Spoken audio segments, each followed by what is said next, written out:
One of the craziest moments of the season just unfolded, and it's left me looking like the biggest fool on my podcast with Zeph. Loud, a team that seemed on the rise early in the season, just got humiliated by 2G. Take their first win of Americas! Squad everyone wrote off as destined to never win a map.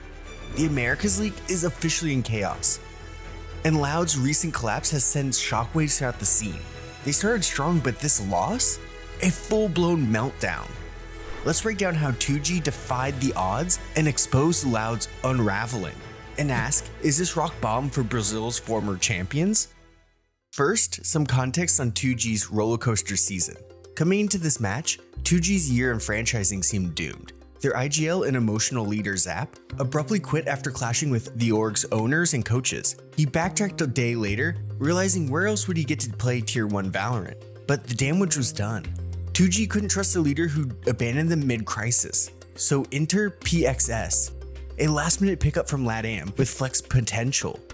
On paper, swapping IGL's days before facing Loud was a recipe for disaster, and everyone, including myself, predicted a stomp.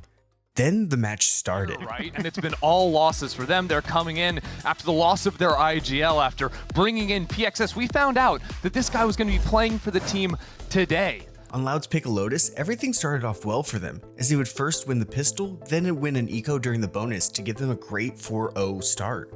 2G is able to bring it back a bit due to them just winning some important duels, rather than any interesting executes on site. As it's clear the mid-round calling without Zap is hard to coordinate as they figure out their new leader going forward.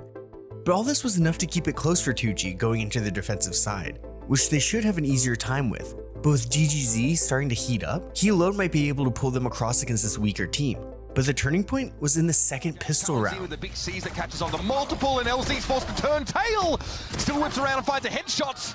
Unskew and LZ have to find a swing timing here. It's got to be effective, and they get the job done. With those lucky right clicks by LZ, they were able to tie up the map. Loud were able to bring back the lead after the bonus. But in round 18, 2G would turn it up to make Loud sweat for the first time, and actually see a potential where they drop their own map pick. After getting a kill on B, Loud decides to slow down and prod around the map to hopefully find 2G's weaker site.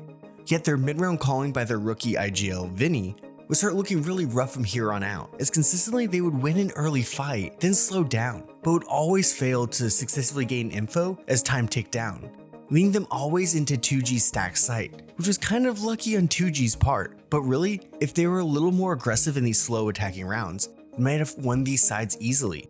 But instead they would lose 4 rounds in a row to give up the lead going into the final rounds of regulation. Loud were able to steer it though into a map point for them, thanks to a few great repositions by DGZ and Pinkata. But this is when all hell broke loose. After an opening kill, and what looked like an easy plant on C, it looks over for 2G.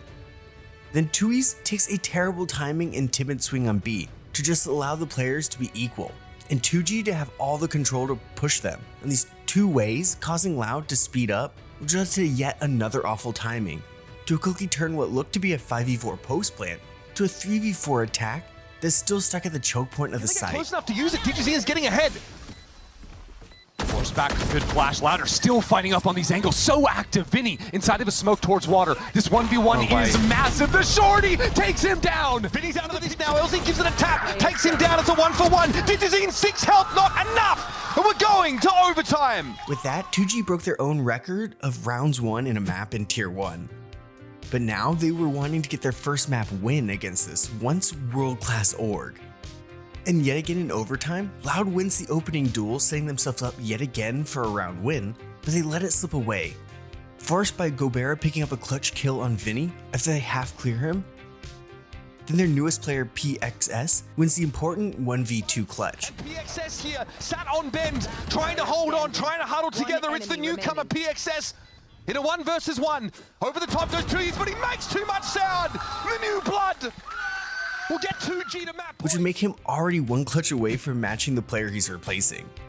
Then with them on map point for the first time, they finished the job on an aggressive A hold that led to Loud having to rely on their mid-round calling, which was completely off and way too slow, even after winning the first duel, which might actually be hurting them. They still weren't doing anything with 25 seconds left. Then they would pull off the worst time against the Vice Wall to slow them down even more, They would just lose yet another 4v5. Everything's been able to get there. Through the smoke though, desperately silenced, able to find one of there goes DG. You're running out of time. Loud, don't have any other options. With 3 players left to stay in the map, they've got to go for the plant, but Vinny will be interrupted. And that's all she wrote, folks. 2G limping into the game, will take it in overtime. Watching this all back makes it so frustrating, as it really seemed like they had one major problem. The mid-round calling on the attack was one of the worst I've ever seen, with them consistently throwing away advantages that their high-level players like DG and Pincata can give them. Just leak time as they muddy around the map. This is crazy, but it honestly felt like they would have been better off losing those first duels, because right when it looked like they would do a proper site execute, where they would use util combos and their superior talent to their advantage, they instead decided to back away, which I guess they thought would throw up enough question marks around the map that 2G would overstep or get surprised. Instead, 2G just played competently and took advantage of all of Loud's horrible timings and bad clock management to lead to this win on their opponent's map pick, to put them within one of winning their first ever Tier 1 match. And there's some real hope for that, since they'd be on Pearl, which could lead Loud into the same attacking problems they had on Lotus, due to the long pathways and possibility to overcook attacking rotations and pivots. And I'm going to fast forward a bit, because that is exactly what happened during the second half of the map, as after giving up 7 to 2G's attack, thanks to Askia's turning it around and picking up first kills on important players for the post plant, this would be just enough, as Loud had the same issues as with Lotus, as they would play 4-on-1 attacks, with always one of their players being away from the team to try and win a first duel or take space.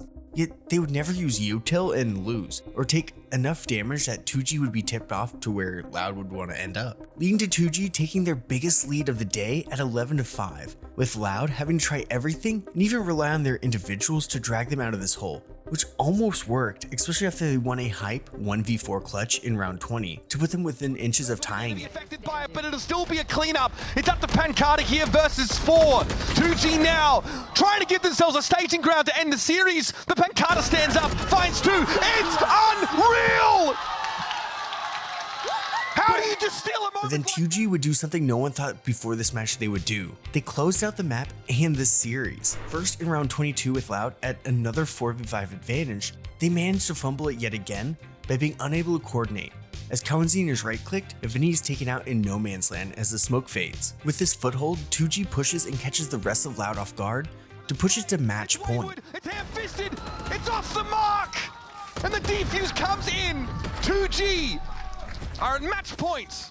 Loud are able to stave off the first attempt to win, but couldn't in the final round of regulation, and this round just shows how the game has been going for Loud. As Askia takes a bad swing on 3 of Loud, but instead of being taken out, he actually hits a few shots on DGZ and leaves without any damage. All this info puts 2G in a great position to be ready for Loud, which leads them, of course, to slow down everything until just 30 seconds left, where they decide to continue to hit C after providing no real reason for 2G to change up their defensive setup, leading them just to run into the same defense they would have seen a whole minute ago, which might have worked if they did have some more time, but now are rushed as the time ticked down. Every player on Loud is looking somewhere weird as they get their heads taken off from every angle except the ones they're looking at, leading to a flawless by 2G to shock me and the Valorant world and sweep Loud for their first Tier 1 win just a day after replacing their IGL. Absolutely an insane match to watch. PXS silencing the doubters and maybe the doubt in their own minds as well. That is unbelievable. So I don't think I've been more annoyed with a match than this one. When meticulously watching this whole disaster back, I wanted to stop multiple times. Loud had no reason to lose this match or either of the maps, as they had a billion chances in rounds that if they just made a smarter play or committed to an idea, rather than always feel their way around the entire map until barely any time is left, they would have won Lotus easily, and then came back on Pearl. But in their defense, 2G was playing better than before, as it really felt like they wanted to prove both to their ex-leader and to the Valorant audience that they aren't a joke and can actually win matches in the Tier 1 level. Drop a sub with notifications on as the season is heating up. Also, don't miss out on Hidden Levels, where we dive into the FPS history with part 2 just dropping.